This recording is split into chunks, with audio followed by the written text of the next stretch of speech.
It's Local Edition. I'm Brad Pomerance coming to you from San Diego County, joined by Rob McNelis. He is a councilman in Santee, a candidate for mayor. And what a fascinating land use dilemma presented to the electeds in both the city of San Diego and the city of Santee, dealing with the project known as Castlerock. Yes, sir. Which was in the city of San Diego. Did I say that correctly? Yes, technically, yeah. Yes, you okay. said it correctly. So tell us about the Castlerock development and the 415 homes that are going to be built. Okay, so this is a project that was initiated by the city of San Diego back in 2003. Okay. So it's been going on, it's been going on quite some time. And the city of Santee has done everything they could to oppose it over the years. Why? Why? Because of the location.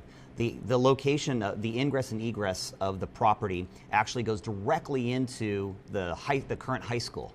Okay. So, which in also, Santee. In Santee, one of the two high schools in Santee, which also happens to be the most highly impacted traffic spot in the entire city of Santee already. So just because of the way the city lines are drawn, the developments technically and is in San Diego City, but the way the traffic flows, these folks will be driving into Santee. In and out of. More appropriately, out of is the biggest concern. That morning commute is the bear and the burden. I got it. Yeah, exactly. The westbound commute. Right. So this one side of the street is Santee.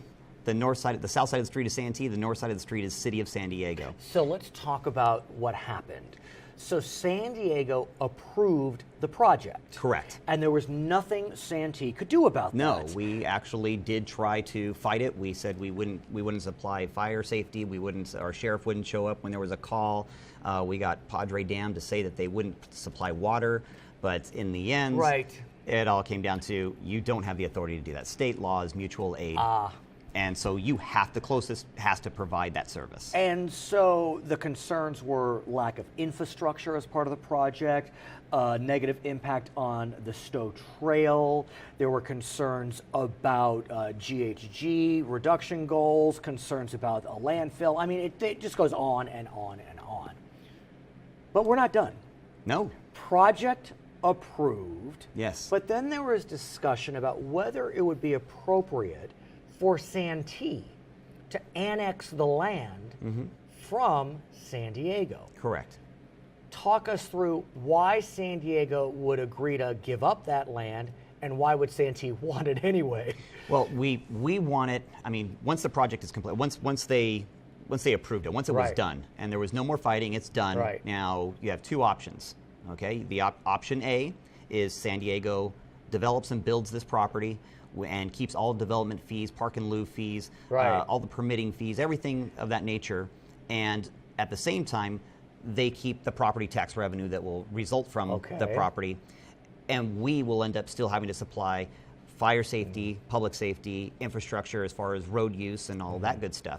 Plus, we will have no say-so in code and compliance in the future, even though it will be our citizens that will be looking at this project. Not one single San Diego resident ever will live anywhere remotely near that, just because it's landlocked in a crazy way. So why would San Diego, the city, agree to cede the land? Because, like you said, property tax. I mean, there are pluses and minuses, but that's a nice revenue stream. The property, the pluses were way in favor of San Diego. To keep it. They were. It was our previous city manager that negotiated as best he possibly could to get us to a point where if the project is approved, we could annex it so that we can at least be reimbursed for the public services and the public and the infrastructure costs. And your partners, your colleagues in the city of San Diego ultimately agreed.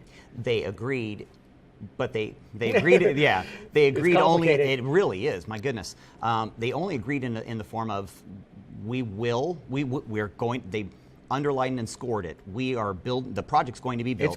It's going. You have two options. You could either let it go and we keep all the money, or you let it go and we'll allow you to annex it in the end. But that's a big get. Is it not? I mean, over the first one, yeah. Right. Exactly. I keep saying, over the yeah, first one. My line has been, you're given two options. You can either let me stab you in the chest, or let me stab you in the chest and then pour some salt in it. Which would you like? No salt. No salt, please. Thank you very No much. salt. They're both terrible decisions. And don't get me wrong, not to say that Pardee builds a bad project. They build a great project. Sure. I'm sure it's going to look nice as you're driving by it and if you're living in it. But the reality was just the location. The location was terrible for us. Was annexation controversial? Annexation was controversial because there was a lot of misinformation. There were a number of people there stating that if you don't annex it, San Diego won't build it. Well, our information, I mean, it's one thing, it's beautiful to be able to say that. The problem is, the reality is that we heard directly from staff and council of San Diego that this was approved. They're going. So have they started construction? Oh yeah. Oh, so it's going. So now it's now it's done. And now, hence the bigger problem that we've come across is when we were given the image of what this is going to look like. We saw a video, we saw some pictures, we saw some elevations, and okay, it looks like it'll be a nice project. It looks beautiful. There was one little design feature that, let's say, wasn't exactly to scale. And that was? This huge mound of dirt that's going right along the backside of the residents that live on Medina, which is the street that runs to the east border, the entire east border of the project. Okay. There was no setback in between their back wall and the start of this slope. Is there anything you can do? And there's nothing we can do. But it was in their designs, but as a city, we didn't build this project. We didn't approve the project, so. Okay, but annexation is happening. It's happening. Once construction concludes, Santee will have dominion over this land. Correct. Can you make fixes once that occurs? For like this big dirt slab, can you fix that?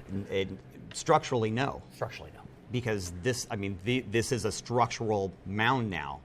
There is actually a trail that's going to be running along it. So let me ask you, you're running for mayor. You've been on the council. Yes. How significant is Castlerock as you are knocking on doors today?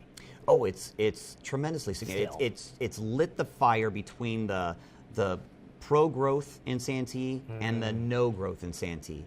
This, and for different reasons. Some of them are some people are just want no more people in Santee.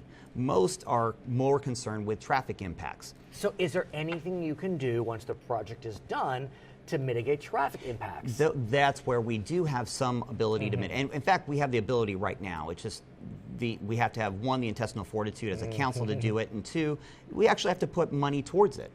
In order to put money towards it, you actually have to spend your money differently. Another one of my famous lines, and I got a lot of them, is there's only 100 pennies in a dollar. Right. Every department wants all 100 pennies, but you have to spread them out in certain ways. So as you're walking and talking, what else are you hearing about how your residents want the penny spent? On everything. Yeah. On everything. We all want everything. Right. But the reality is that's the reason that we are there as the elected. So can we turn lemons into lemonade? I mean, look, we're going to have the Castlerock development. I mean, can there be catalytic consequences? Can there be a new strip mall built nearby that will create sales tax revenue? Is there a way to leverage this? There's so much that happened in Santee. When the 52 connected to the 67, we actually removed a tremendous amount of traffic from our residential streets, from Mission Gorge and Mass Boulevard, the two major thoroughfares through that run east and west in the city of Santee. The businesses that were along Mission Gorge, for example, saw, I believe it's a 30% drop in average daily trips. So will this help? This brings more people into the city that maybe will shop within the city without having to traverse through. You'll come back? I will. He's Rob McNelis. He is a candidate for mayor in Santee. Brad Pomerance here, local edition.